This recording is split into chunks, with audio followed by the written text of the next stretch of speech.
misy fiovana ao anatinay ninninna endrika very zay nitadiavinao hatramin'izay ho hita eto amin'ny tompo izany manomboka androany mankasitraka dada malalana amin'ny fombanao tompo androany raha andreteny zay maniry anao zay mangetaetanao zay tompo malala androany ary tompo malala fo misokatra indray androany noentinay mandray ny teny eny ambava-palokonao mankasitraka ray misaotra fanamasina ny amin'ny fanampianao nay sady amin'ny anara maherin'i Jesosy Kristy masina sy manan-kery avy any Nazareta tiava-tanana mafy anao andray ny tenin'Andriamanitra izinao miora mafy ho an'i Jesosy. Alléluia. Alléluia. Alléluia. Zay zanak'Andriamanitra rehetra ato trano ka hika alléluia ho an'Andriamanitra. Alléluia. Mahafantatro hoe fa tsisy mahavoavidy fiainana zany. Tsisy arena mahavoavidy fiainana zany. Fa io mbola miaina io lafilavitra aloha zay valimbavaka mbola tsy mivaly mandrakandroany. Misy olona teo amin'ny toeranao androany hariva fa tsy eto izy fa maninona ny anao no eto. Zavatra azoko antoka amin'ity takarivo ity izy fa mangina manokana ho anao. Raha ianao zay olo zay dia tiako ianao ity tanana mafy eo an'Andriamanitra. Halleluja. Mahafantatrao ve fa ny zavatra rehetra ho alamin'Andriamanitra daholo. Ary ataon'Andriamanitra hiara-miasa asoa reny satria tia azy ianao. Amen. Atsangano hoe ny tanan'izay olona tian'Andriamanitra.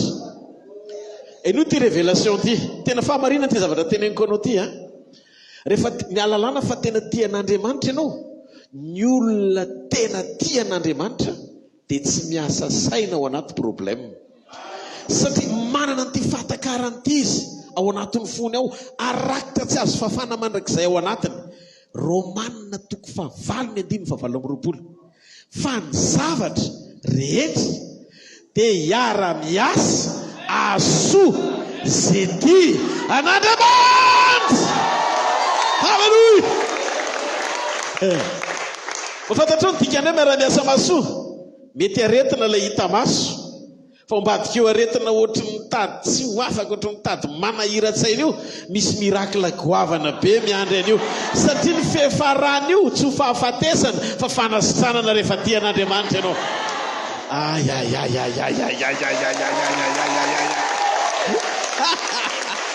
Rehefa tian'Andriamanitra ianao le olana mampisafotofoto ohatry nefa hoe tapidalaka le tsy misy azo atao intsony lasa fanehoam-pahamantarana ny herin'Andriamanitra amin'ny fomba tsy takatry ny saina tsy noho ianao loatra fa rehefa tian'Andriamanitra ianao dia lasa ny fiainanao no ampiasain'Andriamanitra hitarafa ny hafa ny heriny afaka hisetrasetran'Andriamanitra amin'ny fahatsarana io mombanao ray manontolo ka ho avadika Andriamanitra ho vavolombelona reo fararana tamin'ny Lazareta. Halleluja. Halleluja. Mahafantatrareo ve fa fijoron'olona anankitelo nanova firenena. Olona telo: Sadraka, Mesaka, Abednego. Sadraka oatsipiny anaty laforo. Mesaka masaky oatsipy ao anaty laforo. Abednego na bedy ara-dego. Halleluja. Izy dia lazany sady sany masaky iny na bedy dego na tsipy ao anaty laforo dia hozy izy Andriamanitra avelao atsipy nafanaina impito ny laforo. Raha inenina ny laforo no afanaina anjely no ny rahana fa mipitony nampitsangana n'Andriamanitra. Hozy izy Andriamanitra raha fanenina mbola Mikael nalefako ao fa fampitony miseho mafy nareo fa wasehoko anareo fa za mihitsy no hidinao. Enoy ny mafy mifampahoriana mampitsangana fanotronana ho an'ny zanak'Andriamanitra tena tia azy. Halleluja. Hozy izy Andriamanitra zany ho omelohan'ireo dia teteny Andriamanitra tamin'ny Nebukadnezara afanao fanimpolony. Halleluja. Moatro hitany masonao fa klima manatiny ato. Halleluja. Zao tiako lazaina aminao ny Andriamanitra spécialiste manova ny zavatra hita maso ohatran'ny faran'izay ratsy horrible be zany ho tonga toerana mahafinaritra sady feno voninahitra, satria ao anatin'ny zavatra mampatahotra ny gentilisa zao tontolo zao no isehoan'ny heriny sy setrasetrana fa miara-miasa asoreny atateraka zay planiny eo amin'ny fiainanao. Halleluja. Afofany amin'ny lanitra ny tanao dia mitenena amin'Andriamanitra, amin'ny takarivo ty Andriamanitra, ny foko mangeta hitanao, ny fanahiko maniry anao fatratra, mitenena amiko androany, manambara fanambarana amiko, fanambarana mbola tsy hain'ny sofin'izany izy, mbola tsy hitany mason'izany izy, mbola tsy niditra tao am-pon'izany izy, fa nomaninao an'izay tianao indray androany. Inoko fa ty fotoana androany arivo ty Andriamanitra, na fotoana fohy azy dia azoko antoka fa fotoana voaomana ifany anako aminao, ifandraisako mikasika ao, ahitako ny voninahitra ao. Mitenena amiko Andriamanitra, mangetaeta anao ny fanahiko, maniry anao ny nofoko, tahaka mifaniry ny diaravavy ny rano anony Jehova, ny faniriany foko sy ny fanahiko anao. Mitenena dia ampirehitra indray asehoany voninahitra ao. Raha ny mpanompoka izy ianao no mitaraina dia azakazaka sy eno azy fatratra. Androany ariva Andriamanitra, tahiony tsirairay avy zay tonga eto, aoka hitany voninahitra ao izy, aoka hitany fisandrata ny fahatsarana izy, aoka hitany herinao izy. Manambarany sitraponao aminay amin'ny anara maherin'i Jesosy Kristy avy any Nazareta. Amen, amen, amen, amen, amen, amen, amen. Halleluja. Mazaho toerana tompoko. Amen. Mami Ritzeso, Mami Ritzeso, Mami Ritzeso, Nifi Diavana, Mami Ritzeso si. Mami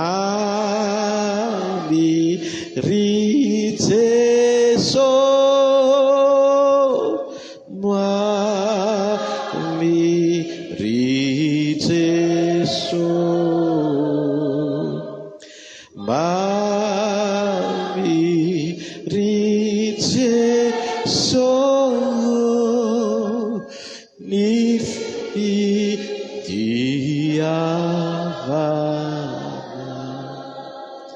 Matio toko faharoa ny andininy voalohany ka hatramin'ny andininy fahafito.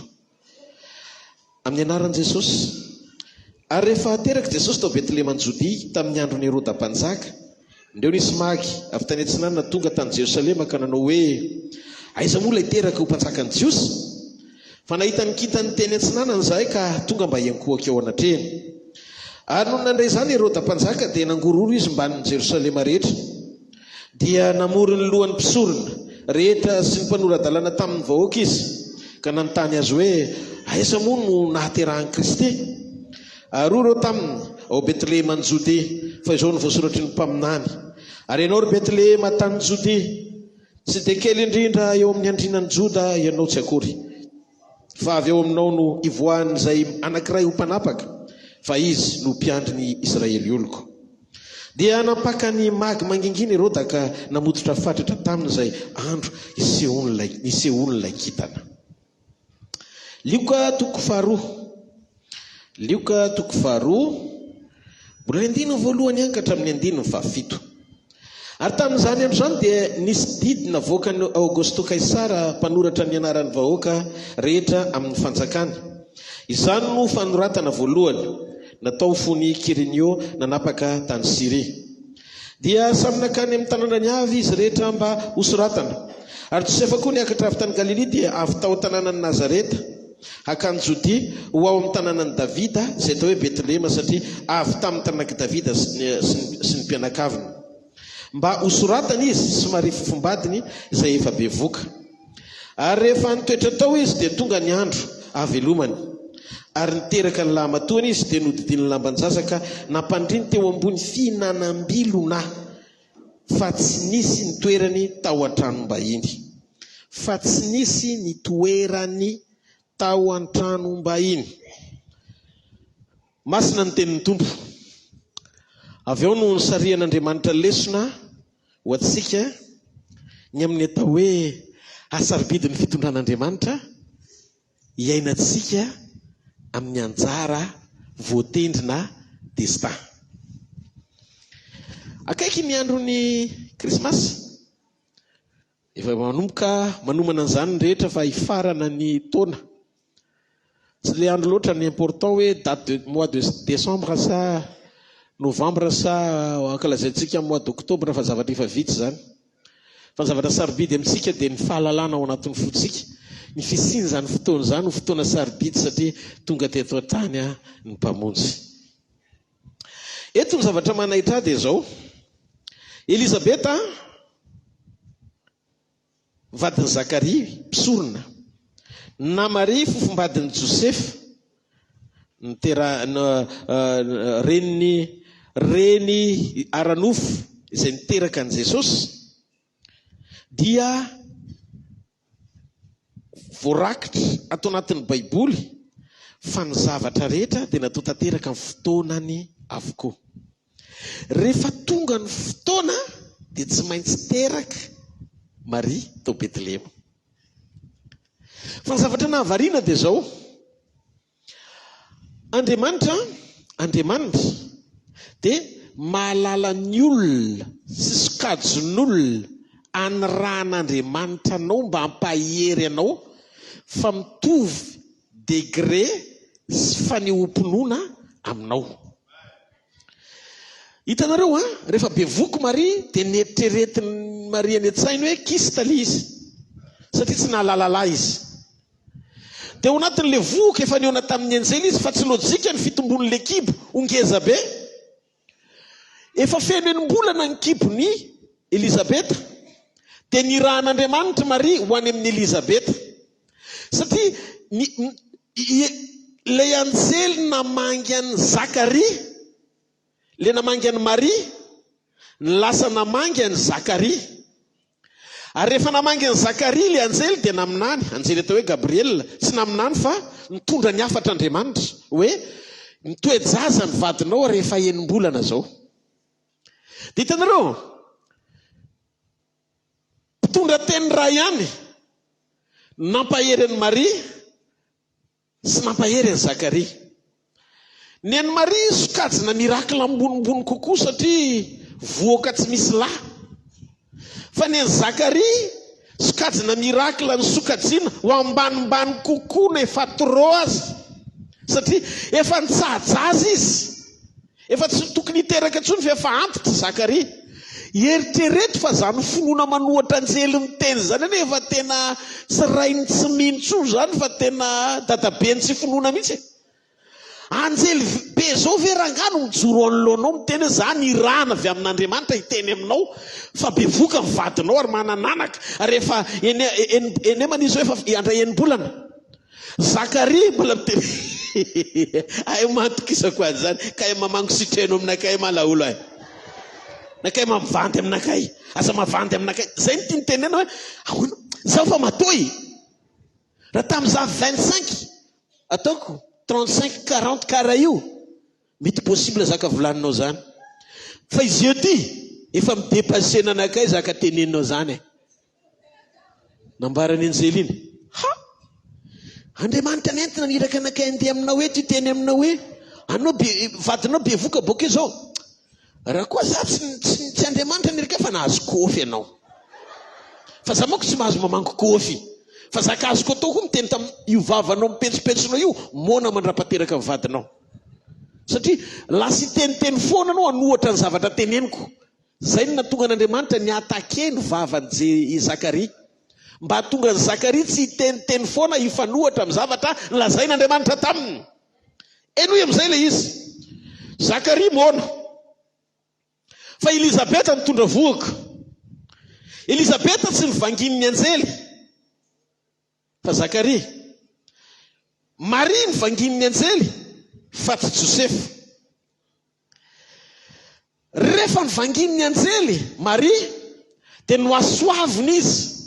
Hitanareo, salutation nataon'le anjely, arahaba ry Maria, salut Marie, salut famonjena.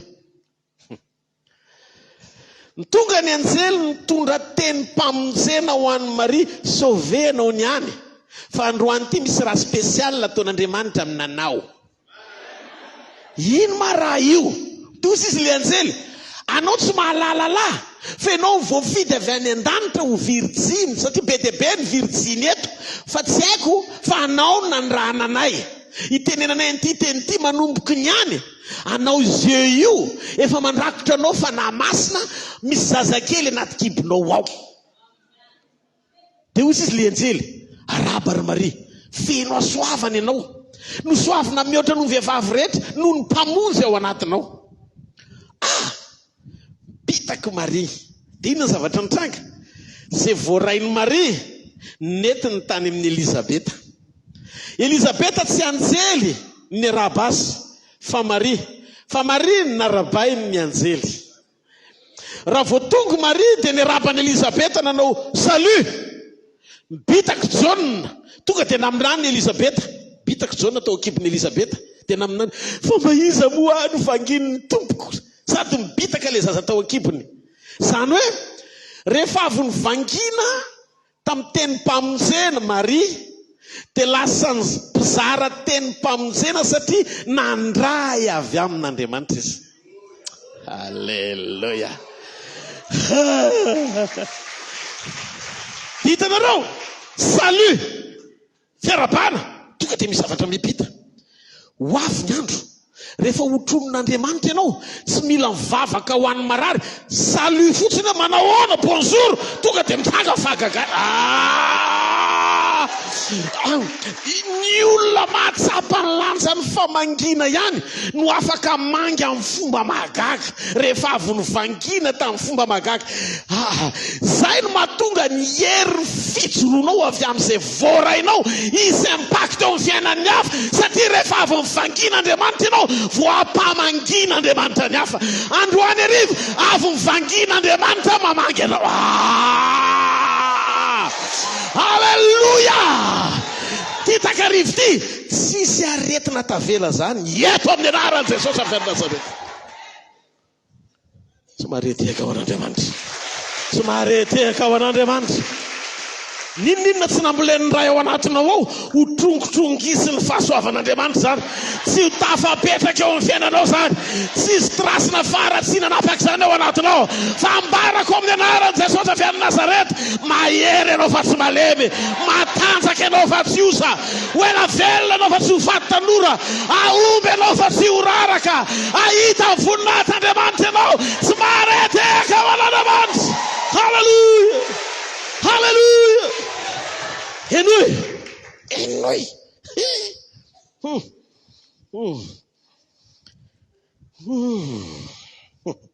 Zao zavatra mitranga. Nandre misy fitondran'Andriamanitra. Vakio tsara io teny io. Misy fitondran'Andriamanitra tsy azonao mihitsiny. Satria ianao manana an'le fomba fijerinao iny, fijerinao hoe ntiako mba ho ataon'Andriamanitra zao, satria anjely mihitsy ny namangy aho izy Maria, ny zaza atao kiboko, Kristy, mpamonjy, mpanjaka. Noho izany raha andeha zao tsika sy Josefa, jerenao ane misokatrisokatra daholo io lalana io, satria Kristy ao anatinao, ato anaty koa fanantenana ny voninahitra.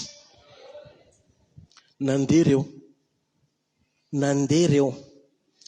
nandeha tamin'ny hôtely tao. Bevoka sy mety zaza mivadika fa mba misy toerana ve ato amin'ny trano fandraisam-bahiny mba hiterahany, fa efa ho latsaka le zazakely rehefa manaikitra, efa mety tsara izy mivadika. Tsisy toerana ho anao ato. Hozy izy ny tenin'Andriamanitra, ary niteraka ny lamatoany izy dia nodidi ny lamban'ny zaza ka nampandriny teo amin'ny fihinanam-bilona, fa tsy nisy ny toerany tao an-tranom-bahiny. Dia noho iny nareo ve tsy variana kely mamaky an'izany teny zany? Misy révélation ao anatin'izany. Tsy nisy fitoerana ho azy tao amin'ny tranom-bahiny. Nahoana? Tsy hoe tao amin'ny tranom-bahiny tsy nisy toerana, fa ny toerana ho azy ireo no tsy nisy. Nisy toerana banga afaka nampandrosoana andry zareo tao, tsara anao fa le ho azo mihitsy ny tsy tao. Misy toerana ndraiky tianao hamaritana hoe rehefa miaraka amin'ny Jesosy ianao dia ohatrany hoe tonga dia fiainana 7 étoiles. Miaraka amin'ny Jesosy tonga ianao dia tsy maintsy miliardera, tonga ianao dia tsy maintsy mamiratra be ny fiainanao. Ohatra Maria koa zany nandondona tany amin'ny tranom-bahiny, mba nisaina izy hoe toerana tsara mety no andraisana ny mpanjaka, fa nidy ho azy le hôtely satria tsy tany ny lalana tian'Andriamanitra nitondrana azy. Dia variana tena nandinika fa mba hampio ara-diso ny zavatra lazaiko, fa mino fa hisokatra amin'ny masonao fa fanamasina mihitsy no niteny anahy. Fa maninona ary Andriamanitra manao zavatra ohatran'izany?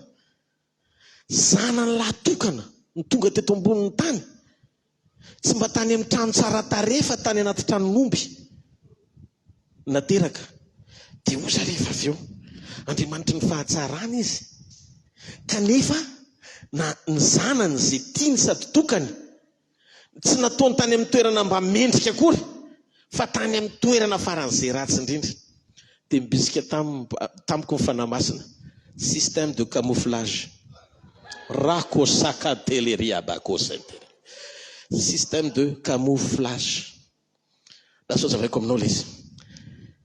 Raha vao mamiratra be any amin'ny hôtely le kitana, tonga dia taratry Herôda hoe misy teraka amin'ny Colbert. Misy zavatra tsy azo, misy zavatra tsy azo, misy zavatra misy zavatra tsy tafiditra.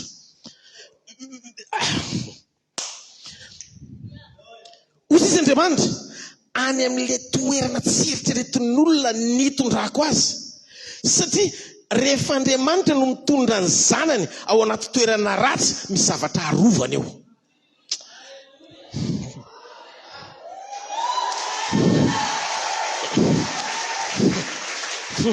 Misy zavatra arovany eo.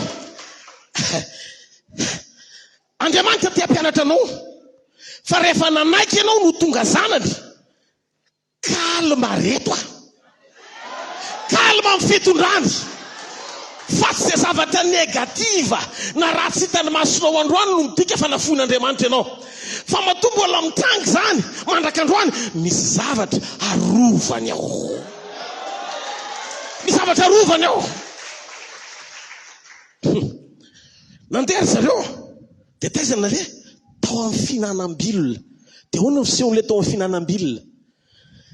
Tranon'omby zany feno tain'omby, ondry ao daholo, ondry satria misy mpiandrondro koa tao. Dia zao toerana tsy zarizary fa teo ambony finanam-bilona. Namboariny Josefa teo dia velary le lamba kely netiny dia teo Jesosy ny napetrany. Inona ny zavatra nitranga? Mba jereo le matio vakiko teo fa zay no namakiko azy. Avy any magy teraka ny mpanjaka, tonga dia tany amin'ny palais, tany amin'ny Herôda ry zalahy, ka kitana mpanjaka ny hitako. Toy izy norma be raha ao amin'ny palais ny mpanjaka niteraka.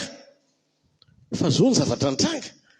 Tonga tao ry zareo dia nanontany hoe fa aiza moa niteraka le mpanjaka ny Juda? Jiosy, aiza Kristy, aiza niteraka Kristy? Tsy tao amin'le palais. Dia hitanareo amin'izay le izy, faniny Herôda, aiza le izy? Po vila le kitana noseho. Tia mitaka mihitsy Herôda hoe za koa mba te kohaka aminy, nefa te hamono anazy. Dia efa hitan'Andriamanitra fa vao mitranga ny planin'Andriamanitra dia efa mitsinjo Satana zay fomba anakana anazy. Teo izy Andriamanitra, ampiasaiko ny fahatsiloana tsy hitany devoly kajiana, zay le endriky ny fanetretena miafina eo mason'ny devoly. Devoly tsy mahay mihetry satria teany eo ny maizy azy amin'ny fomba hita maso. Ny devoly rehefa zanak'Andriamanitra ianao dia tsy maintsy kalesy volamena mitondra anao midina, mirarakopana ny pepita eo amin'le toerana misy ohatr'izany le izy. Hitanareo amin'izay le regard faussé, zavatra fomba fijery diso amin'ny zavatra eritreretin'ny fisainana, fa tsy mba mametraka ny révélation divine na ny fanambaran'Andriamanitra ho ambony sy mihoatra no feo hafa rehetra manokatra amin'ny masonao so any amin'izay zavatra tian'Andriamanitra hitondrana anao. Ozy izy Andriamanitra, ny rendez-vous ahitana ny zanako tsy any anaty trano fandraisam-bahiny fany ampiananam-bilona. Namonina tonga ny lazany zany. Pasteur Rodolphe, mba azonao tenenina kely ve hoe ahoana ny fitenenanao an'izany? Eny ary lioka toko faharoa ary. Dia ilay jerentsika ny 5:5. Amin'ny 7:13. Luc 2:13 amin'ny anaran'i Jesosy. Ary nisy anjely marobe avy tany an-danitra ny sotampoka niaraka tamin'ilay anjely teo ka nideran'Andriamanitra na hoe voninahitra ho an'Andriamanitra any amin'ny avo indrindra. Ary fiadanana ty ambony tany ho an'ny olona izay kasitrahany.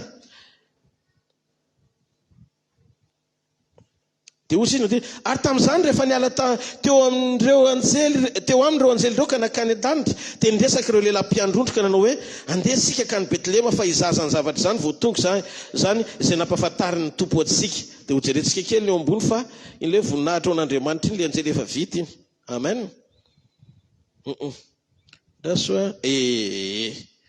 Ary nisy anjely ny tompo nisangana teo anilany ary mivoninahitra ny tompo naletreritra nanodidina azy ny 5 ka rakitahotra indrindra izy. Ary ny anjely taminy aza matahotra indro milaza teny somafaly aminareo dia fifaliana lehibe izay ao amin'ny olona rehetra fa mpamonjy niteraka ho anareo anio ao tanànan'i Davida dia Kristy tompo. Ary izao no fahamantarana 12 anareo ianareo ahita zazakely voadidina lamban-jaza sady mandry eo ampiananam-bilona. Zany hoe ny lanitra zany efa nahita famantarana melohan'ny aterahan'i Jesosy fa tsy any amin'ny tany fandraisam-bahiny le zaza fa eo ambony finanam-bilona le izy. Eny hoe ny toerana tsara indrindra ho anao tsy le confort tadiavinao fa any amin'izay toerana ametrahan'Andriamanitra ny famantarana ahalalany ianao na any an-tranon'omby azy.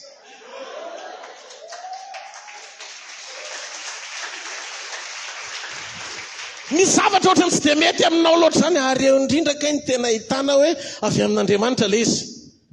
Ny zavatra anankiray rehefa tonga dia mety aminao efa ianao ary efa mety amin'le izy. Fa ny zavatra anankiray rehefa tsy mety aminao dia vao may lalan'Andriamanitra ho anao le izy. Ny mety amin'izareo trano fandraisam-bahiny. Ny mety amin'Andriamanitra efa famantarana avy any an-danitra eo ambony finanam-bilona ao an-tranon'omby. Osisy ny anjely eto niaraka amin'ny vakitsika amin'ny 12 ary zao ny famantarana ho anareo. Le izy deuxième point ny antony nahatonga azy tao an-tranon'omby eo ambony finanam-bilona mba hampiavaka ny fahaterany amin'ny olona rehetra fa mbola tsy nisy mihitsy teto an-tany zaza teraka tao an-tranon'omby eo ambony finanam-bilona fa mba hampiavaka an'le mpanjaka ny mpanjaka dia ao an-tranon'omby eo ambony finanam-bilona ny famantarana na hampiavaka ny fahaterany. Teny aminao ny tena mampiavaka anao tsy ianao le migalabona be manana fandriana volamena fa ianao hitan'Andriamanitra eo amin'le toerana tiany ahitana anao. Eny zany mahatonga antsika mankasitraka an'Andriamanitra na amin'ny zavatra tsy takatry ny saintsika azy satria sika mahalala fa ny eo an-tanan'Andriamanitra tsy misy maharombaka. Mety eo ampiananam-bilona ao an-tranon'omby ho fanomboanao fa tsy maintsy eo ankavanany ray ny fiafaranao.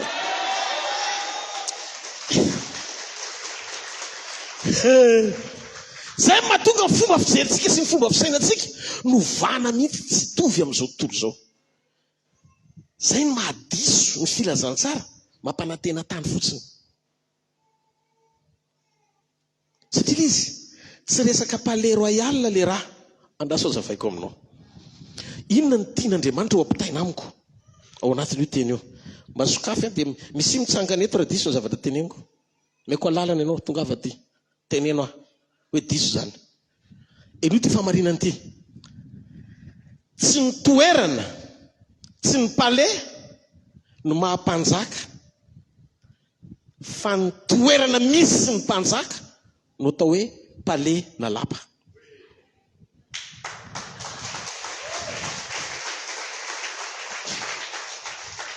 Enoy rehefa tao an-tranon'omby ny mpanjaka dia tsy maintsy hovana palais ny tranon'omby.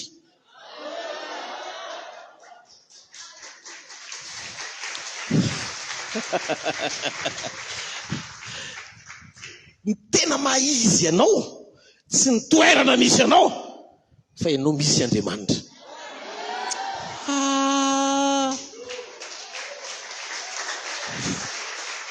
dia enoy le circonstance, le zavatra mitranga eo amin'ny fiainana mihitsiny maneho ny fisian'Andriamanitra matetika le tena hoe Andriamanitra miseho vantana amin'ny fahasoavany, tsy ao anatin'le fiainana mety be 7 étoiles be sy le tsara be, fa indraindray miseho ao anaty fahamainana.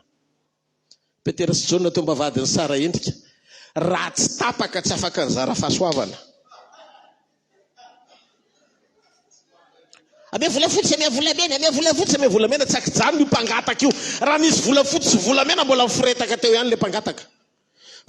Fa soa ihany tapaka izy mirahalahy. Eno tsy manana ozy izy, samba ny apôstôly be tsy manana volafotsy, tsy manana volamena omenanao. Tonga saina mana zavatra metra no volafotsy sy volamena ekina n'izao tontolo zao dia zay tompony zavatra rehetra atao anatiko, fa za milaza aminao manana zavatra omenanao androany. Ozy izy le mpangataka, inona le izy ny andrandra izy teny sokafan'Andriamanitra amin'ny masony. Jere anay, mijery anay, tsy am'le fifantohana teo alohatsony, tsy am'le mangataka volamena sy volafotsy. Androany azo terapitsy mbola mila foana, fa androany anome zavatra vaovao anao amelona mifanantenanao avolio ny fomba fijerinao, aza miantehitra volamena, aza miantehitra volafotsy, miantehitra am' Jesosy Kristy. Halleluja! Sokafo masonao. Inona ny olona zay?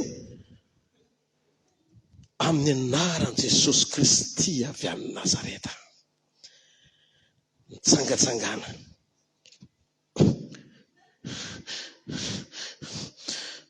Hatramin'izay ny olona tsy mba nitondra tao amin'ny tempoly feto ambaravarana ihany, fa androany tsy lala fomba fa andeha lalana mpaminany sy apôstôly ho ao amin'ny tempoly. Halleluja, halleluja. Matetika ny olona ambonahitra no mena lalana aloha, dia zao zavatra nitranga tamin'io, sy Petera sy Jaona niditra aloha tao amin'ny tempoly, fa lemalema niditra ny aloha lalana tao amin'ny tempoly nijery hoe ay ve ato ny destinko hoe misy toerana ho ato, misy toerana ho ato, misy toerana ho ato. Manomboka androany vity seminaire ty ho any amin'le toerana tena tokony anao amin'izay ianao, ho any amin'le toerana tena tokony anao amin'izay ianao, tsy mare orakoraka ho ananamantsy. Halleluja, halleluja, halleluja. Hitanareo, tsy ao anaty fahavokarana sy fahafenona no voaka le fahasoavana, fa tao anaty fahamainana. Raha tsy nisy désert, tsy nalala ny zanak'Israely mpamatsomana avy any an-danitra Andriamanitra. Ny afokafona tany amin'ny vatolampony rano raha tsy tao anaty fahamainana sy etaeta ny zanak'Israely. Teteny aminao manomana zavatra tsara lavitra ho anao Andriamanitra. Ary zany zavatra tsara lavitra zany dia mihoatra lavitra noho ny valeur ny zavatra tadiavinao eto tany, sandaina amin'ny endriky ny volafotsy sy volamena. Ny ilainao, ny rehetra ilainao, tsy le tadiavinao sy tonga filana ao anatinao io, fa ny rehetra ilainao, ny fanananao fahatsapana voapetraka an'Andriamanitra amin'ny fiainanao. Zay mahatonga anay mampirisika anao amin'ny toetra tsara, amin'ny fijoroana amin'ny sitrapon'Andriamanitra, ahery vaky amin'ny asan'Andriamanitra, ary hijoro ho tena mpanompon'Andriamanitra. Tanjoniraka tsy ampanantenanao ny zavatra rehetra, fa ampanantenanao ny tompony zavatra rehetra. Jesosy aza ny laza, tsy le fanasitrana no ilainy marary, fa mpanao fanafody. Iza le mpanao fanafody? Izy. Ka nilainao Jesosy, le malemy Jesosy nilaina. Ozy amin'izay Petera sy Jaona, resy lahatra fa izaran'izay ananako amin'izay, fa ty 3e dose ty tsy apipetraka anao mba vady tsony, fa piditra anao ny amin'ny tempoly. Ary averiko zavatra telo ny tsy tonga saina. Tsy tonga saina le olona nitondra mba hitondra azy eo amin'ny tempoly ifanena amin'ny Petera sy Jaona, anamorana amin'ny fandehan'ny toe-draharaha. Fa mibataina isan'andro isan'andro le malemy eo ambaravarana. Tsy tonga saina koa Petera sy Jaona nizara Jesosy raha mbola nisy vola, fa nomeny foana izy isan'andro dia miditra zareo, zany hoe mena maraina o mena hariva, fa malemy maraina malemy hariva. Alleluja, fa rehefa tapaka izy vo tonga saina. Matetika ny fahatapahana manaitra Andriamanitra mba ho tonga saina ianao hoe misy zavatra sarobidy tsy nomenao lanja fa variana ianao tamin'izay zavatra nilainao. Ary ny tsy tonga saina fahatelo le malemy. Ny antony tsy natonga saina azy efa ela 10 taona izy ny nalemy. Zany hoe Jesosy mivoaka miditra eo fa tsy nanasitrana azy mihitsy koa. Dia ozy izy lasa amin'ny fanantenana Jesosy ara tsy navitany io za kenareo mitsamina nareo lahy. Jesosy niditra teto isan'andro. Tsy nanasitrana anahy. Nareo ve nanasitrana anahako? Dia ozy izy hoe rehefa tsy nanaiky Jesosy tenany malemy eto azany mandrakizay. Mandray mandeha fifoazan'ny sain'ny olona anankiray tapaka anome mihoatra amin'izay zavatra ananany fa tsy natonga saina azy nanova ny tantaram-pino. Nilainao androany hariva fahatongava-tsaina tanteraka. Mila tonga saina ianao, tsy badeny ny zavatra ilaina. Fantatrao moa, mahatonga anao ampahorian'ny zavatra ilaina dia tsy voatahiry ny finoanao satria misy ifandraisany amin'ny fifantohanao ny motivation anao. Raha tonga eto anao maraina, mila fananganana fa malemy. Malemy maraina, malemy atoandro, zany foana anatin'ny lohanao, mila manangana. Fanasitranana lava foana anatin'ny lohanao. Dia hitreto anie, baden'le zavatra ilaina ny ao anatinao dia tsy misokatra mihitsy amin'le fahafenoana misy eo amin'le toerana. Ao amin'ny tempolo ilay misy fahafenoana, misy fanatrehan'Andriamanitra, misy fanotronana, misy lehilahin'Andriamanitra. Dia inona ny sakana raha misy mioraka ao anatin'ny trano hoe satria miraklako alleluia le malemy zany eto sambatra izy efa tsy tao anatin'ny saina hoe izy toriny eny, tsy tonga saina izy. Fa ny ara-tonga saina le anankitelo. Jesosy eo kavanany ray tonga saina nandefa mifanahany anangana le malemy. Zay le fahatongava-tsaina tsy vita fa tsy maintsy tohizana amin'ny alalan'i Petera. Petera tonga saina tao anaty fahatapahana fa misy an' Jesosy azony zaraina. Le malemy tonga saina mibanjina an'ity Petera sy John ahafahany sitraka. Alleluia. Zay vokatra tsy nahatonga saina azy fa nampahiratany Petera sy John ny fijeriny alala fa misy fahafenoana ao amin'izy roa lahy. Androany hariva ihany koa manana ianao fanantenana. Izay Andriamanitra Petera sy John zay no eto. Raha mino ianao mikitakarivo ity 2e jour ny séminaire androany, afaka ho kitikitian'Andriamanitra daholo zay zavatra tsy mety rehetra ao anatin'ny vatanao ao. Afaka ho kitian'Andriamanitra zay zavatra tsy mety eo amin'ny fiainanao.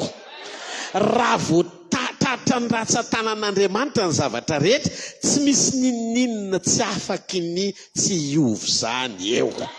Miovy io ary tsy maintsy manaiky. Alleluia. Inona ny lesona tsika raisina ao anatin'io koa? Tsy fahendrena amin'ny manery ny zavatra rehetra arak'izay tiany saina fa mety aminao.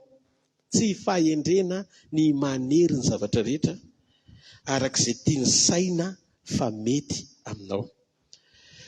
Mariky ny fahamatorana, ny fahafahana mitoetra ao anaty fahanginana, miaino ny taridàlan'Andriamanitra.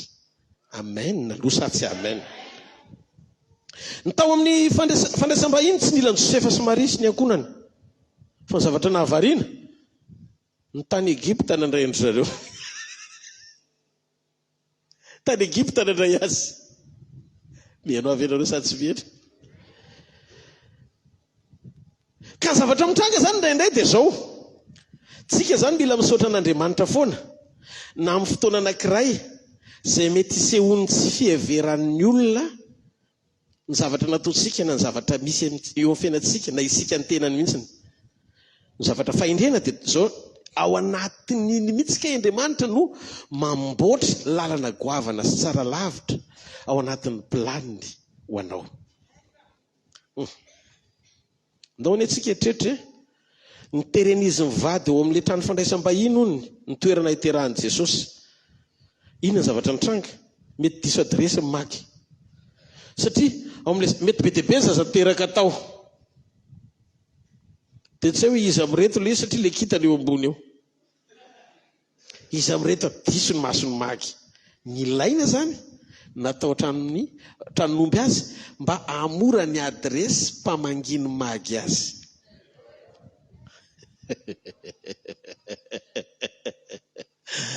Ny famangin'Andriamanitra matetika any amin'ny adresy tsy tianao. Misy olona tsy mahazo zavatra tenineniko. Ny adresy tsy tiany zareo ao tranomby tsy tiany io. Ny adresy tiany matona ndondona tany amin'ny trano fandraisam-bahiny izy mba luxe kosa nandraisana mpanjaka.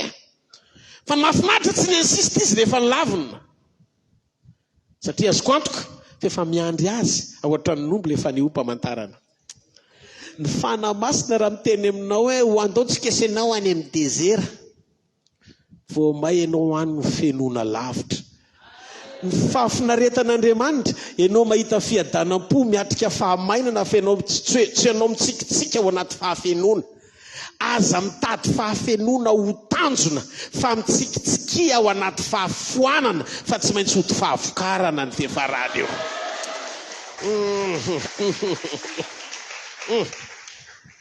Mety maro ny zazakely tao amin'le trano fandraisam-bahiny dia mety hoe hofanina magy. Fa ahoana no nahavery anao?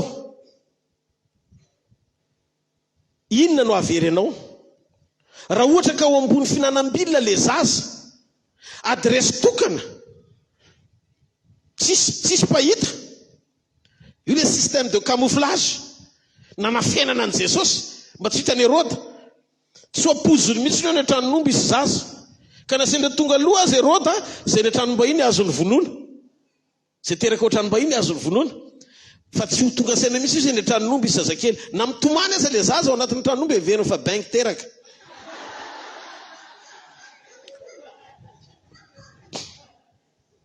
Zany hoe fanina tanteraka mihitsy Herode.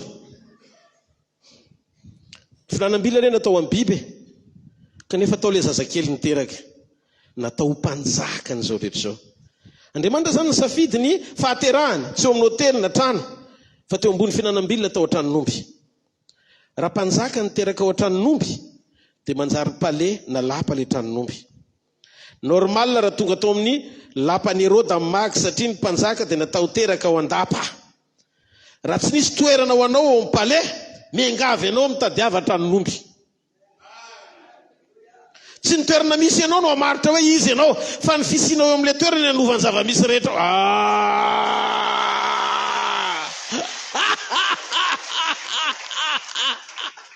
Tsy ny toerana misy ianao no manambara hoe izy ianao, fa ny fisianao eo amin'ilay toerana ny hanovany zavatra rehetra eo hifanaraka amin'ny sitrapon'Andriamanitra.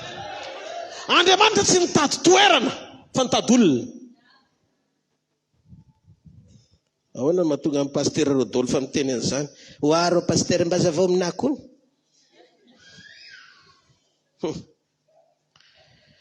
Tiako fantatrao tsy ny palais na ny lapa natao ho an'ny mpanjaka, fa ny mpanjaka natao ho an'ny lapa. Aza miady hoe mila tsara toerana ianao, fa tovy tsara sy tonga lapa mihoatra noho izay toerana rehetra tadiavinao ny ao am-ponao ho an'Andriamanitra. Marina ny volamena sy ny diloilo, le diloilo manitra eo tsy mitady lapa fa mitady mpanjaka. Tonga magy mitondra diloilo manitra, miora volamena, fanomezana telo ny metiny.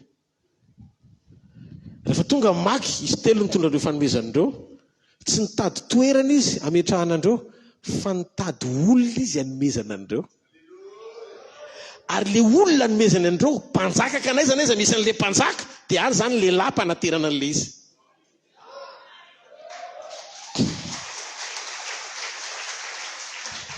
Famaninina ny tany an-tranomby no naterina le izy. Satria ao an-tranomby misy fofotain'omby sy fofon'ondry sy ny malotony mila saromana. Rehefa sokafana le menaka tsy retsony le fofona fa manitra amin'ny manetoetao. Mizany ilaina le menaka manitra aminona fofona. Ninninna fofona ratsy rehetra netiny lasa teo amin'ny fiainanao tonga eto androany ho avadiky ny antony ny onction an'Andriamanitra. Le harayorôka sakatarababa ondorohoge Andriamanitra androany ariva anovany zany amin'ny antony hery mifanotronany. Iovany zavatra, iovany zavatra sady vela, sady vela andao ity tamina mafampanjaka ny mpanjaka. Alleluia. Ao amin'ny toerana misy mpanjaka ihany natongavany volamena sy diloilomanitra, natao anarak'olona ny volamena ny zavamanitra sy miora fa tsy anaraka toerana. Rehefa mpanjaka ianao dia manaraka anao ny zavatra rehetra. Problema tsika rehefa tsy ao anatinao ny onction royale daitra be anao avy amin'ny mpanjaka ny mpanjaka le ositra eo tapindohanao tamin'ny fandraisanao an' Jesosy. Zay mahatonga anao hotronon'Andriamanitra satria misy singa avy aminy ao anatinao. Raha tonga saina ny asarbidiny zany ianao tsy matahotra sedratrena.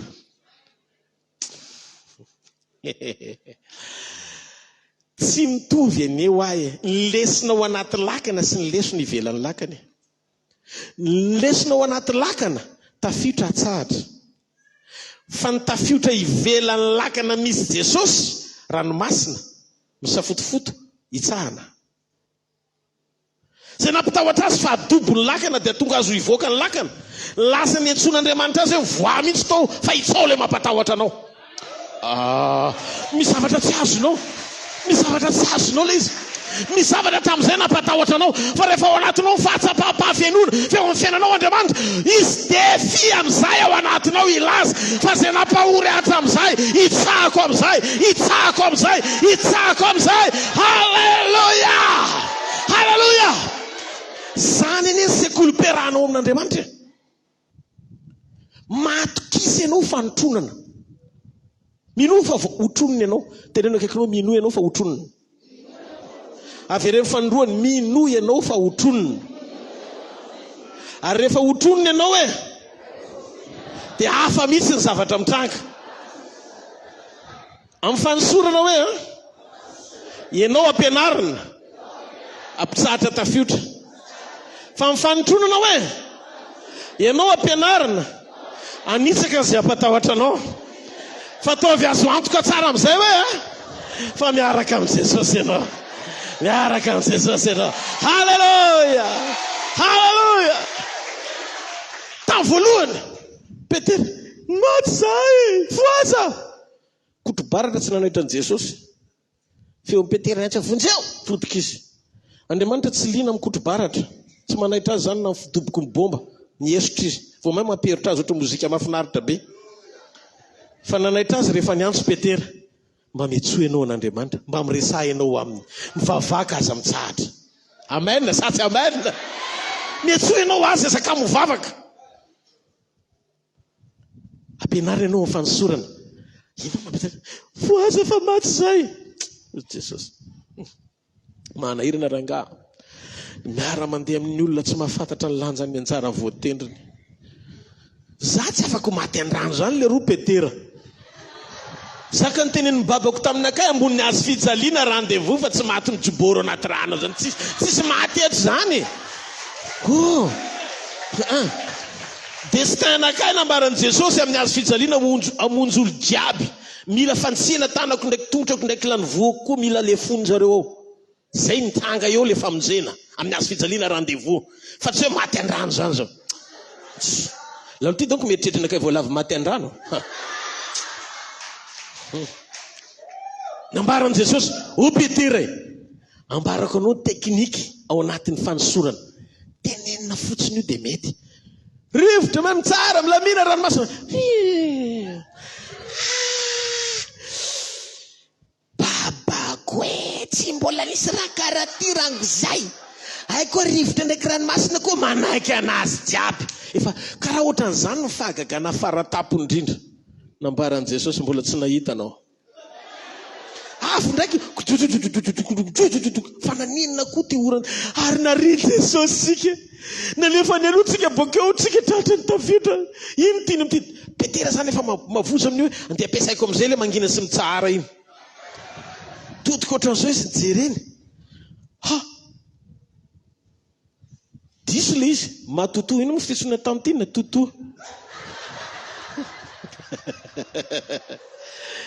ty zany mba miteny frantsay fa tsy mahay tsara matoto io de nefa tsy fantany hoe tonton le izy fa tsy toto tsy mare te akamanandrefana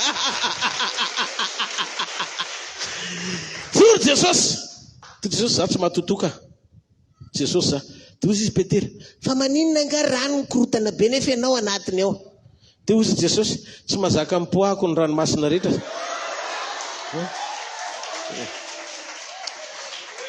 tsy fananin'ireo manao an'io satria sambanyzambany joro tambonin'ireo de tsy zakany zareo le onction nambaran'ny Petera renao marina zany atsosana antony anao ambe nambaran'i Jesosy nandeha Petera nandeha tonga takaikin'i Jesosy izy dobo satria nanina nierikerika izy jery rivotra sy tafiditra de izy nambaran'i Jesosy de izy nambaran'i Petera Jesosy vonjeo de izy ny baiboly ary naninjitra ny tanana izy ny olona rehefa maninjitra tanana ohatran'izao fahitako anazy miaraba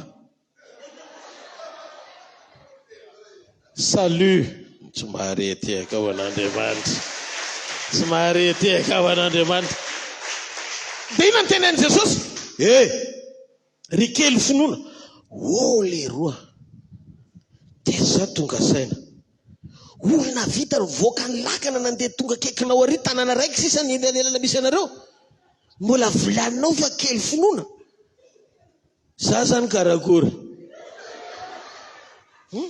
finoko ty zany karakory te hiteny Andriamanitra ny tena finoana tsy eo misokajy ny fandrosonao miaino manatanteraka ny sitrapon'Andriamanitra fotsiny fa ao amin'ny fandresen-dahatra ao andray ny famonjena tsy mare te akao an'Andriamanitra amin'ny Luka toko 15 ozy izy Jesosy ozy ny baiboly naninjitra ny tanana izy de naka amin'ny Petera tao de tafavoaka rehefa miverina izy mianaka tsisy resaka hoe injitra ny tanana manana satria tsy dobotsoa ny Petera fa efa eo Jesosy inona ny tiany Jesosy ho tenenina ny filaminanao eny ambony rano tsy miankina amin'ny fandehananao rery anantona azy fa miankina amin'ny fanekenao hiaraka aminy ny tanjon'i Jesosy tsy ianao anantona azy isaky ny 2 segondra fa tiandray adobo fahatsangana fa ianao miaraka aminy de kalma tsara na misy tafiotra azy satria tsy antsony le resaka fa efa mety efa discussion hafa ny nanaovana izy mianaka mandrapatonga tao anatin'ny lakana dingana zay mity Petera mbola teteny antanareo fa za te andeha afara nareo halleluja satria lasa fiainana mahafinaritra hitanareo le nampikorotana anazy lasa nampitony anazy ary hitako ke ny exercice tiany Jesosy ananatsika ny tiany Jesosy ananatsika ny ananatsika fotsy mikorotana ao anaty manahirana satria izy lehilahy ory sady zatra fahoriana fa ninona zavatra mampahory rehetra hitany masony de nataony defi reny halalan'ny olona fa mahery izy ka io onction io tsy hitondranao any amin'ny Colbert fa hitondranao any an-Tranon'Omby ny onction tsy feno tao amin'i Jesosy raha tsy nandeha tany anefitra izy mirabanao ry mananefitra isany fa manan zavatra ho vitaina eo amin'ny fiainanao Andriamanitra aza mitanondrinondrika mavozo an'io zany fa sekoly io hitombonao alalanao fa miaraka aminao Andriamanitra zay taranaky ny liona rehetra androany alina afaka ifakahita amin'ny anjara voatendriny mifoazy miazava halleluja fa tonga amin'ny fahazavanao ary ny voninahitry Jehova efa mibosaka aminao halleluja halleluja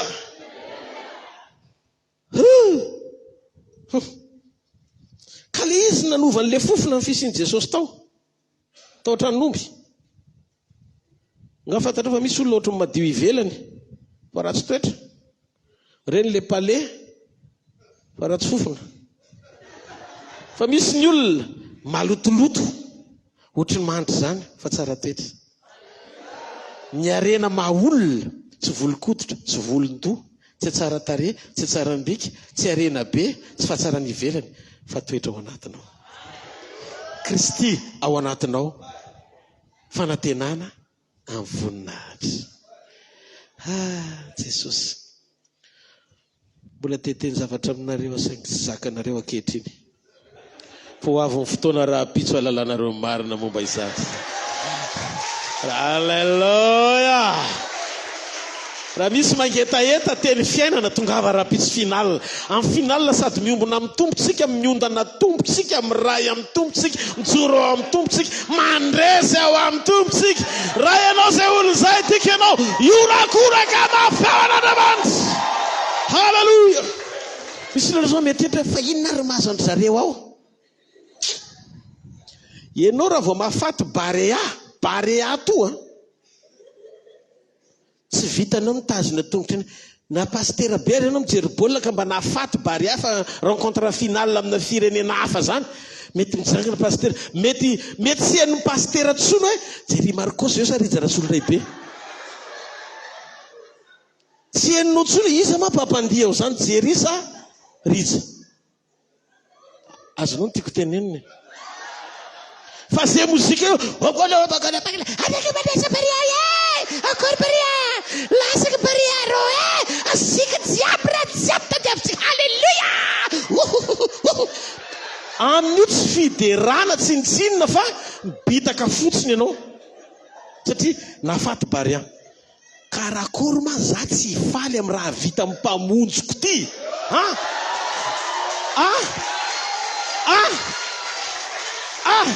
Andriamanitra maty teo amin'ny toerako, Andriamanitra nitondra ny fahotako, Andriamanitra namindra fotamiko, Andriamanitra niaritra ny amiko, Andriamanitra nanangana avy ao amin'ny vovoka, Andriamanitra mampandresy ao anatin'ny sarotra, Andriamanitra miaina ao anaty famainana, Andriamanitra manandratra ao anaty fararana, Andriamanitra manome voninahitra ao anaty ady, Andriamanitra mampandresy amin'ny fahagagana. Orakoraka mafy ao Jesosy. Halleluja! Halleluja! Halleluja! Woo! Amen. Amen. Velona Jesosy. Ka tseko.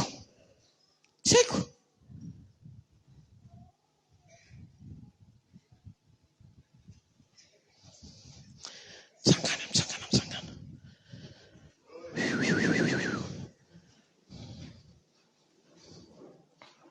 Halleluja.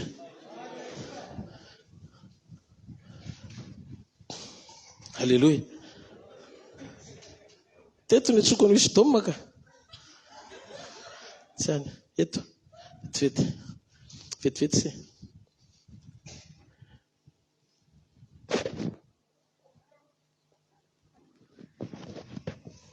Halleluja. Amin'ny takarivo ty tsy haiko. Fa zao ny zavatra fantatra, misy mpanjaka manatrika eto. Ary eo amin'ny fivorian'ny mpanjaka misy voninahitra. Ary rehefa eo ny mpanjaka dia tsy maintsy miseho ny fahalebiazan'ny heriny sy ny mampiavaka azy. Androany, rapitso fotoana ny vavolombelona, tena raha eto ianao ka ny zavatra nataon'Andriamanitra tao amin'ny fiainanao nandritra ny 2 andro, miangavy ianao asehoy le fanehompamantarana ny kasen'Andriamanitra anao mba ahafahan'ny hafa mijoro amin'ny banga anatena fa niasa teo amin'ny fiainanao Andriamanitra. Misy olona ne raha tsy mahita vavolombelona izy tsy velona amin'ny finoany. Zay ny ilana amin'ny fijoroana vavolombelona. Azakobokobonina amy za tena sitrana neto fa za menatra andeha aloha re. Raha menatra eo mason'ny olona ianao dia menatra anao koa eo anatrehan'ny anjelin'Andriamanitra ho zay Jesosy. Fa zao misy mpanjaka manatrika eto aloha. Ho fainy amin'ny lanitra ny tananao, tenena amin'Andriamanitra anao. Ianao ny ilaiko, ianao sy ny fanatrehanao androany. Rehefa eto ny fanatrehanao Andriamanitra dia fantatry fa olona hotronona fa-tsy olona mandeha amin'ny fisainako, olona nintohana natao ahita ny voninahitra ao aho. Ary androany Andriamanitra, azoko antoka fa ny hery sy ny fahatsaranao hiasa mahery eo amin'ny fiainako androany. Afofany amin'ny lanitra ny tananao.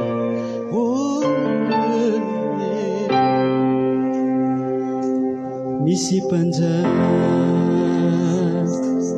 manatriketo, sokafiny fo handray azy, ny fiderany no anjakany, ny fahasoavany no anenikansika. Izy no ana ireo eta mavesatra, ireo amboary rehetreo atongony, misy anarana ambony anarana rehetra, Jesosy Kristy mpanjakany mpanjaka.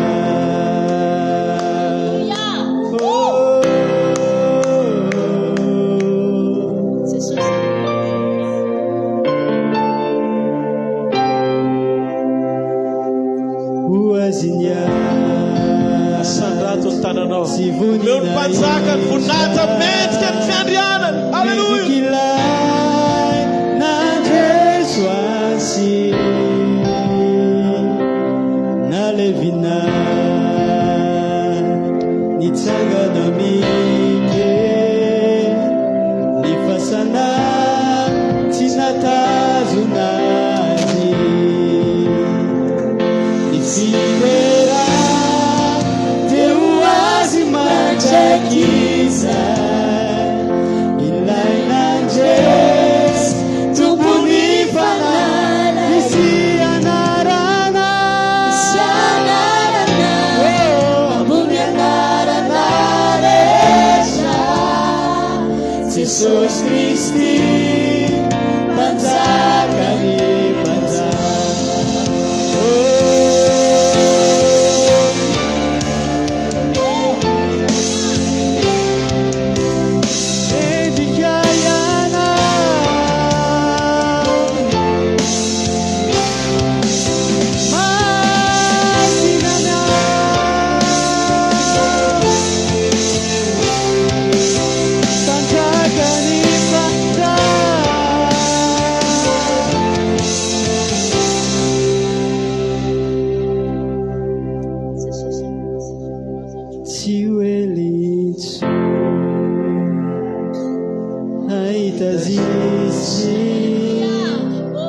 Niranumas ufafani uachanunjai utapijan yaki tiwelai nipamunjisika Junonar Siwanar Iraweta mabesaja Rechewa tu misi anarana ambuni anarana recha Jesus Christi mpanjakany nifiderano azy eu azy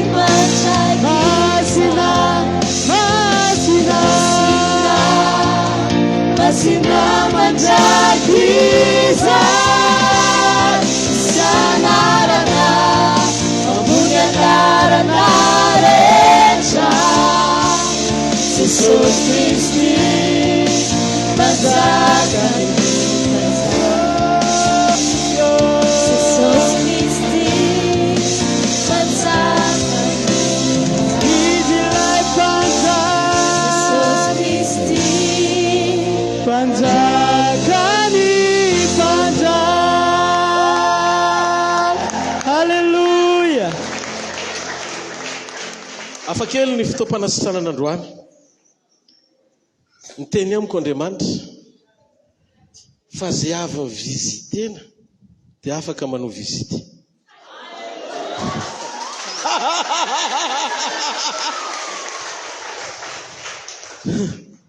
Tsy vavaka ho anao nandroaka devoly androany. Atsangano ny tanao kavana fa zay ny direktiva amin'ny fanamasina. Dia apetrao amin'izay faritra marary rehetra ny tananao ankavia. Fa hozy Jesosy, reko tao anatin'le hira, harabao ny olona. Aoriana ny fiarabana, mirarakopana ny fahagagana. Oleo mono ny satana tsy eo amin'ny fiainanao tsony. Io vesatra ao anatin'ny fonao io, horenao fa ho maivana vity fivority. Ny antony, tsy fiarabana normal ny rabako anao, fa le fiarabana natao mendrika ho an'ny olona manana an Jesosy. Miarabanareo amin'ny anaran'i Jesosy. Haleluya. Avofany amin'ny lanitra ny tanao dia misaora ny fanamasina. Misaotra fanamasina. Efa nameno anay ianao, efa miasa eo amin'ny fiainanay ianao. Fomba hafa kely indray ny direktivanao androany alina. Za no fitariana mifanaraka amin'ny fanambarana Jesosy. Ianao manambara, ianao no miteny, okandray kasika ny rehetra androany amin'ny anaran'i Jesosy avy any Nazareta. Izy famangim-panjavona naretina androany. Izy famangim-pamanolana androany. Izy fierabam-pamerenana amin'ny laoniny androany. Izy fierabana maraina vaovao rehefa tapitra ny milokala pahoriana amin'ny anaran'i Jesosy. Tononoko amin'ny anaran'i Jesosy. Raha iala eto amin'ity toerana ity ianao, ho fenon'Andriamanitra ny voninahitra. Mandiano fa misokatra ho anao na ranomasina mena mikatona azy. Io tongotra io, ho tongotry ny fampahitana fity. Ho tonga tongotry ny mpisorona mpisava rano. Na Jordana aza alala amin'ny fofo tongotra ao. Vao mikadona ny tongotra ao, misokatra ny lalana manomboka androany. Raiso ny fahasoavan'Andriamanitra androany arivo. Mandana mody dia verena miaraka amin'ny fitsoana vavolombelona. Mandana mody androany alina dia verena miaraka amin'ny fitsoana vavolombelona raha fitso. Andriamanitra anao famangina miavaka ho anao sy ny ankonanao. Andriamanitra natateraka ny fikasana eo aminao sy ny ankonanao. Tononoko amin'ny anaran'i Jesosy ny filamina ny zavatra rehetra. Milamina ny zavatra rehetra. Na tranomby aza matahotra, fa tsy fanaperana io, fandalovana io, fa matika ny tantaram-piainanao Andriamanitra. Mandraisa fiadanana ao anatin'izany, mandraisa fiadanana ao anatin'izany teny izany, manana fitsarana ao anatin'izany teny izany. Zay resy lahatra rehetra fantahian'Andriamanitra androany alina, orakoraka mafeo patsaka. Haleluya, haleluya, haleluya, haleluya, haleluya. Teny aminao androany, nisy tany Zurich zay, tany Suisse, nanao fivoriam-bavaka ohatr'izao. Olona ny Milan niditra tao anatin'le Skype. Le olona fantatry ny fianakaviany ao amin'ny fivoriana hoe marary. Tapitra ny fotoana. Sitrana any anatin'ny mani. Sitrana hoana. Voakasika aty. Nefa tsisy vavaka ho an'ny marary. Fa fiarabana. Mitondra fanasitra. Efa manomboka hitako indray izy hoe fiarabana kay izany dia vavaka pita fanovana.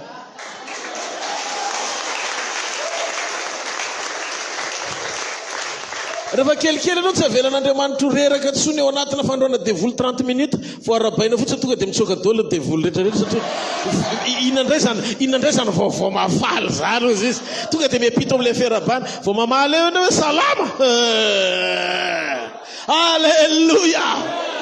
Tiako fantatrao fa nirahan'Andriamanitra ny tsy mpaminany, nirahan'Andriamanitra tsy apôstôly, ny nirahan'Andriamanitra tsy pastera, ny nirahan'Andriamanitra tsy evangelista, ny nirahan'Andriamanitra tsy mpaminany, fa ny nirahan'Andriamanitra tsy mpampianatra, fa ny nirahan'Andriamanitra teniny.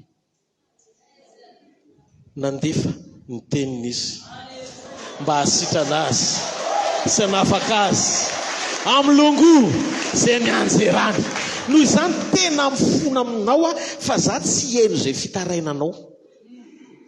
Rehefa avy aoriana ny fandefasana teny, vita ny zavatra rehetra.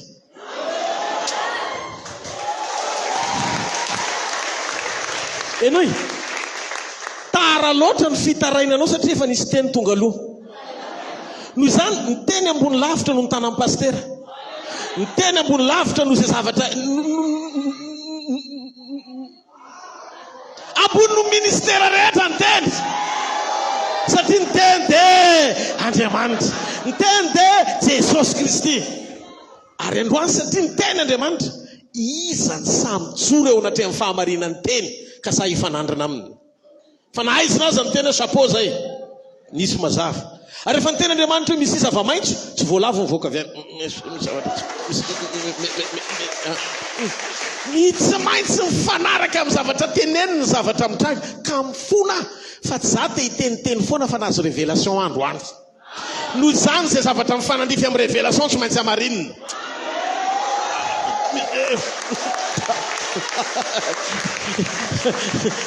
Le izy tsy teny mahafinaritra fa le izy teny fiainana. Noho izany fona aminao raha hiteny an'ity teny ity, na tianao na tsy tianao afaka ianao.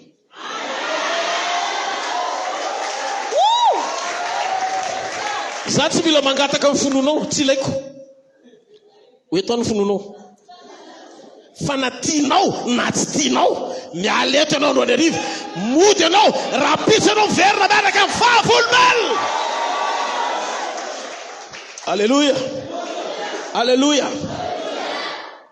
Pasterinanao tonga eo rapitso alolo mitazona kahie kely izy, andray mivavolombelonao. Eo izy mijoro zay miditra rehetrarehetra eo, tonga dia sorato mivavolombelonao, reko ato anato fotoana zoma hariva, tapitra ny toroteny dia zao ny lazain'i Jesosy. Misy olona eto, misy fivitosana ny anatinao, mandana manao radio fa tsy otsony le izy. Lasa izy nandeha, tonga dia ny ampitsoniny vao maraina, lasa izy nakany amin'ny dokotera, nanao radio, nanao écho. Voaka avy any ozy fa inona nataonao fa tsisy neneny natony izy mbola tsy nindram-panafody tsy nanao neneny. Le kisy tatsikely fangeza be nanjavona le izy. Ka ny tenin'Andriamanitra mavita manao opération instantanée. Ianao mety mieritreritra hoe mbola ao le izy, ilaina ny dokotera, ilaina ny radio, ilaina ny rehetrarehetra anamarina fotsiny hoe efa afaka ianao, tsy makany sika. Satria Andriamanitra efa niteny, reko misy Andriamanitra androany niteny, arabao ny olona. Fa zay mivangina dia afaka mamangy, ary zay no arabaina dia mahazo miarapa. Zay tery zay ny révélation androany. Noho izany tsika tsy manao zavatra tsy nampanaovin'Andriamanitra.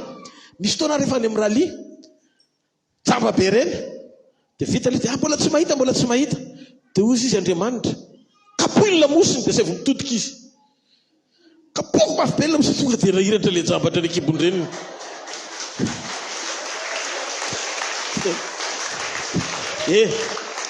Teteny aminao fa tsy misomonga misoma miaraka amin'ny Jesosy.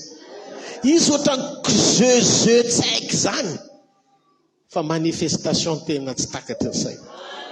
Mahafantatra hoe fa tsisy olona mihaja milalao vovoka zany. Tsisy olona mihaja hoe mikostara be ianao dia manana zay mahatonga antsika mpilalao vovoka manko tsika. Zay ny razambentsika mpilalao vovoka. Noho izany tsika tsy mahazo manao tena hoe akanjo raitra be loatra satria manjatra afaka milalao vovoka. Mahazo miakanjo tsara ianao fa aza mieritreritra hoe terenao sasy.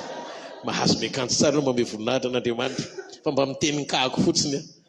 Fa Andriamanitra karaha tsaikikely nidina avy any izy nilalao vovoka namoron'olombelona. Dia gaga ny anjely fa ino ma ataon'ny lehilahy lehibe io miakohaka ny vovoka eo dia mitsotsofony le vovoka. Ohatrany hoe jeu anjaza zany. Dia ireo Jesosy tamin'ile jamba teo amin'ny farian'ny Siloamy, raisiny le fotaka. Dia nisy niteny voretra. Io sainao io amboary. Tsy zavatra hitanao rehetrarehetra ny interprétenao amin'izay tianao interprétena azy. Fa na zavatra faran'izay ratsy aza ny hitanao ataon'Andriamanitra, tenena misy dikany io, misy dikany io, misy dikany. Atao avy amin'ny foana na tsy azonao ary. nalainy Jesosy le jamba mba handramony hoe vovoka tsisy rora fa ditsoko anao vao may sy feta perte plus tut avy io mbola nikosehany koa raha io kosehany diliriny teo ho ditsoka tsara hody fampahiratana fotaka manditsoka nisy olo atao anaty fivirina ohatran'izao olona miakatra tension be foana nisy zany fantatry ny ekipa rehetra ty mandeha raisam-pirenena ty zavatra ty tena tafiteny fotsiny tana toriteny rehefa miaraka amin'ny Jesosy ianao le zavatra tsy firenena mihitsy hoanina minana trafikena raha misy tension fa tonga dia sitrana miteny comme ça fotsiny na anao trafikena efa tsy nohaniny hatramin'izay le raha gany dibadima sotrony hatramin'ny menaka ny jereny tension no maly stable amin'izay tsy mihetsika tsony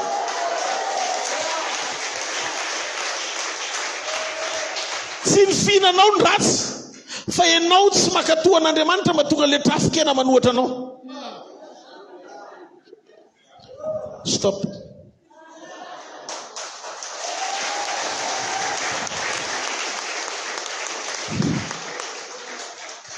Rapitso rendez-vous en témoignage.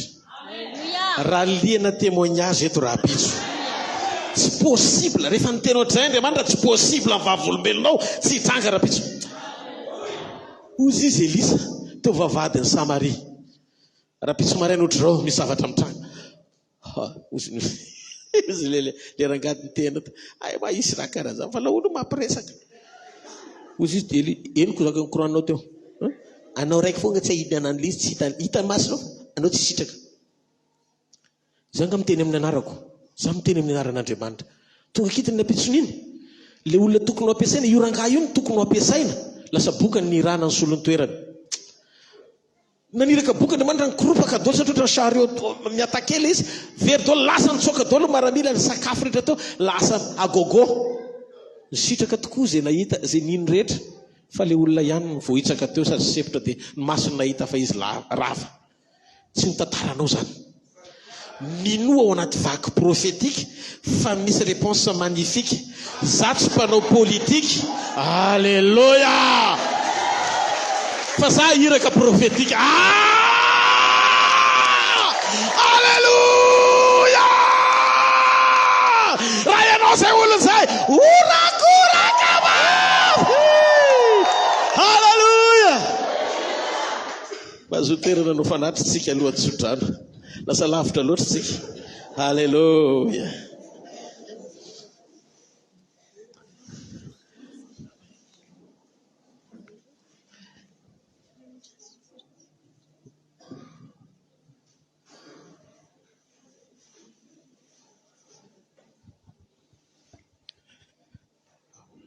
Alléluia. Ndao no fanatitra ho an'Andriamanitra sika tovy amin'ny fony manontolo ny fanomezana ho an'Andriamanitra amin'izay fandraisan-danitra anao ho an'ny tompo amin'ity androany ity. Fanatitra no ataontsika ary ao anatin'ny fanomanana koa tsika araka ny fandraisana omaly ny averina ty majanga ny rally amin'ny 13, 14, 15 octobre. Alléluia. Noho izany dia ho an'izay resy lahatra te mba andray anjara ao anatin'izany ny amin'ny fanomanana sy ny sisa dia afaka manao ianao. Aorian'iny fanatitra iny dia misy an'ireo boaty anankiroa reto rehefa aveo manaraka eny amintsika eny dia afaka manao ianao izay mifandraisan-dahatra anao anatin'izay anomanantsika ny rally amin'ny volana oktobra izay.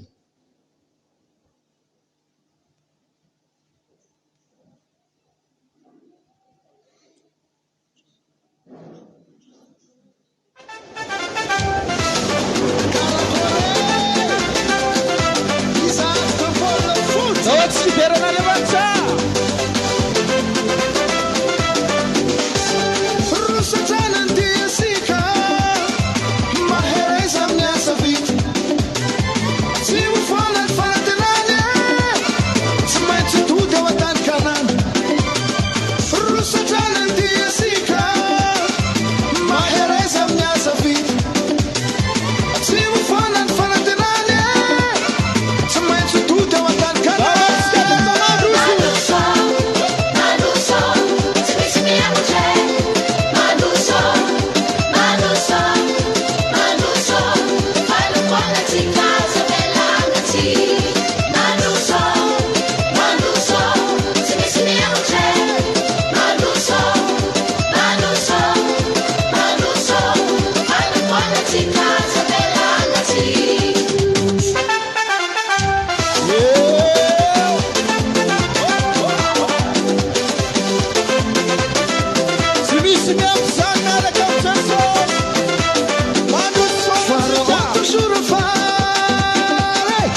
Alleluia.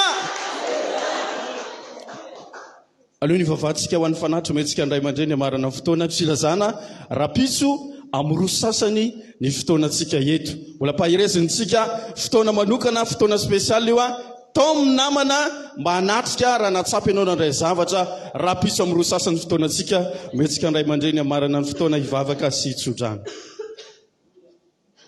Alleluia.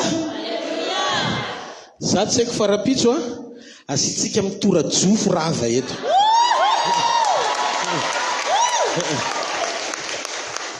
Teo iny avango amaray tsisy mipetraka eo place sezareo ataraiky angonitsika farany eo raiky fitobokotobokotobo raha tiatsika raha mbola didina ny tombo mihitsika mity. Halleluja. Zay velona trapamonjena rehetra ka ny vonjena Andriamanitra aoka ampiasany fony anome voninahitra azy. Ninona azoko, ninona tsy azoko Andriamanitra foana Andriamanitra. Ninona hitako, ninona tsy hitako Andriamanitra foana Andriamanitra. Ary zavatra azoko antoka ty tapataona faharoa ty ampitsimbadika zavatra maro be Andriamanitra. Ary fantatro fa ny fiainan'ny olona eto zany.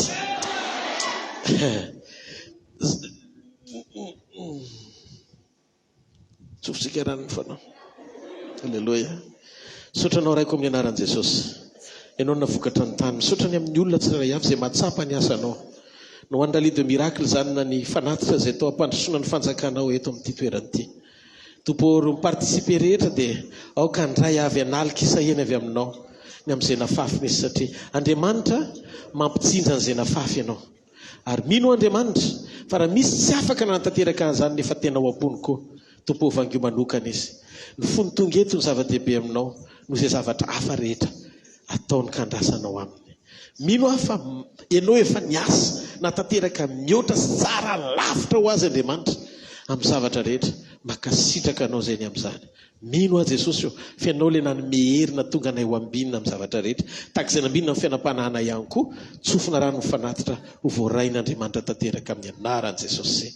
Amen. Taontsika ety an-tanana mafy be ho an'ny tompo. Alohany ametrahana tsodrano ho an'ny mpiandraikitra rehetra, choral ianao, ambassadeur ianao, le mpanomana rally zany. Misy fotoana eto rapitso amin'ny valo. Izara amintsika rapitso maraina ny secret na zava-miafina atonga amin'ny fanomponao tena ho anaty enthousiasme. Tena hoe marisika be foana ianao ny anompo. Satria ho fantatro ny secret hoe inona ny andrasan'ny tompo aminao eo am-panompona rapitso maraina no andevoantsika amin'izay ho an'ny mpiandraikitra rehetra sy ny pastorsa sy ny choral dia ny ambassadeur sy ny club zay rehetra mpiandraikitra momba ny fanompona rapitso dia iangaviana ianao hitondra vilia sy sotro ary kopy. Amen. Fa ny asiana ho anatiny io aza miasa saina. Mafy moa an'Andriamanitra. Halleluja. Iaraka kely etsika isakafo ny atoandro rehefa vita amin'ny maraina dia ny harivantsika tonga dia miatrika ny fotoana eto. Dia ataovy azo antoka ianao izay zavatra nataon'Andriamanitra nandritran'izay 2 andro izay tamin'ny fandrenesanao ny teny tamin'ny fanafana na tamin'ny radio izay nenonao maly ohatra. Dia soratra anaranetsy fa pasteurnao anao tonga eo mandray ny vavolombelona tsika tsirairay avy izy ny amin'ny zavatra izay nataon'Andriamanitra teo amin'ny fiainantsika. Dia ho ataontsika rally mpijoroam-bavolombelona ny sabotsy hariva sy fiderana mafana. Tena ataontsika mitorajo farafahakely dia efa miomana dia efa miteny aminao zany efa miteny miomana zay tena miomana ny fosy fananao ray manontolo fa hidansatsika tena neo fibitabitatsika eo anatren'Andriamanitra ala oeto aby ny raha jiaby ny fanalana azy tsy any amin'ny boaty tsisy nininona afaka zany any le azy tsy afaka akory any eto ny fanalana azy. Afaka ny olana, afaka ny aretina, afaka ny fanaintenana, afaka ny faharatsiana, afaka toly. Halleluja. Andeza manareo iny andeha nalazy. Ariva izy mandeha bongomaso izy marina tsisy nininona afaka vao maina raha rendoha. Fa ao Jesosy avy mandiha eto ianao avy mifaly eto tena misokatra ho an'Andriamanitra tsy hoe fanatenany zavatra le fiderana akory fa tsy maintsy akasitraka anao Andriamanitra ao anaty fiderana satria makasitraka sy mitoetra eo ambony fideran'ny olona Andriamanitra. Noho izany tongava ny namana matsakaiza rehetra ndao hiara hifaly ampitompo. Eto tsisy anaram-piangonana kalazaintsika zany, akalazan Jesosy Kristy tsika. Zay no mahatonga anay tsy mba mitona anao zany hoe ndana miala amin'ny fiangonanao fa vety, tsy ho fiangonana ny mahavonjy fa Jesosy. Rehefa misokatra ho an Jesosy ho fonao, tongava fa mianana Jesosy iombonany tsika anomezana voninahitra azy eto amin'ity toerana ity. Haleluya, haleluya. Aza dino fa misy pasteur eto misy asan'Andriamanitra foana eto. Misy pasteur efatra amin'ny rahalahy zao: pasteur Tateo, pasteur Nono, pasteur Erino, pasteur Romial. Reo mpanompon'Andriamanitra ngeza be reo, olona ampiasain'Andriamanitra reo eto amin'ity toerana ity. Rehefa tonga ny laka misy hariva, miarahaba sakaiza rehetra andao ndray hivavaka sy ny voninahitrin'Andriamanitra any. Amin'ny sabotsy hariva misy fotoana eto, reo fotoana ny intercession sy ny rehetra tongava tatero am-pitiavana zany satria ho an'Andriamanitra, satria ny zavatra naraka anao rehefa hiala eto dia ny fanompoana ao an'Andriamanitra. Efa ho tsara indrindra, ataovy mendrika indrindra, hitahian'Andriamanitra anao amin'ny lafi-piainao ray manontolo. Asa dino raha pisy marena ny valo sasana mampiandraikitra sy ny mpanompoan'Andriamanitra rehetra ka hatramin'ny aloha ataotsika tsy amin'ny valo sasana, ataotsika amin'ny folo kay misakafo atoandro tsika. Ataotsika amin'ny folo dia misakafo atoandro dia avy eo tonga dia mitoy any hariva amin'ny folo maraina. Amin'ny firy hoe enonareo tsara vesy teo amin'ny firy? Raha pitso amin'ny folo mbola mahazo matory maraina kely ianao dia tongava amin'ny folo raha pitso dia mitoy ny hariva ny fety aman-danonantsika ho voninahitr'Andriamanitra miaraka amin'ny Jesosy. Ny toujours jolie fety foana io. Amen, haleluya. Hitanareo na Jehovah ka iaro anareo, ampamirapiratra ny tavany aminareo ny Jehovah ka mindra fo aminareo, anandratra ny tavany aminareo ny Jehovah ka menareo fiadanana. Mandehana amin'izao herinareo zao fa ny tompo ombanareo. Mandehana fa tsy possible eo ambom-pionana tsisy fiovana. Haleluya. Ny olona voata dia tsy maintsy miova fiainana, na tiana na tsy tiana, satria io frity ao an-dakozia ka raha tsy te ho vony menaka aza miditra ao amin'ny fotoana ny endasana azy. Eto Andriamanitra manendy fitahiana, manendy fahasoavana ao amin'ny lakozinany ianao androany. Ka tsy haiko hoe maninona ianao manao akanjo tsara tarebe nefa matahotra ipiti amin'ny menaka. Na tianao na tsy tianao, tsy maintsy mipitipitika ilay fahasoavana tratra ny tasiny daholo ny rehetrarehetra, ny fahatsarana, ny voninahitra, fahalebiazana, ny fahamendrena, ipitipitika amin'ny meno ny zanak'Andriamanitra. Raha miala eto amin'ity toerana ity ianao, manaraka anao ny fahasoavana, manaraka anao ny famindrapo, manaraka anao ny fahafenona, manaraka anao ny fitobana, manaraka anao ny fahamendrena, manaraka anao ny fahamasinana, manaraka anao ny fahamarinana, manaraka anao ny fahalebiazana, manaraka anao ny fahatsarana rehetra. Haleluya. Zarao ny fahasoavana, fa ny fahasoavan'Andriamanitra matoy izao fa ny fahasoavan'Andriamanitra matoy izao anareo. Amen, alléluia. Anao livraison, anao livraison, misy anjely anao livraison. Ia maola anaova ny livraison io, manaova amen na mafy eo an'Andriamanitra, manaova amen na mafy eo an'Andriamanitra.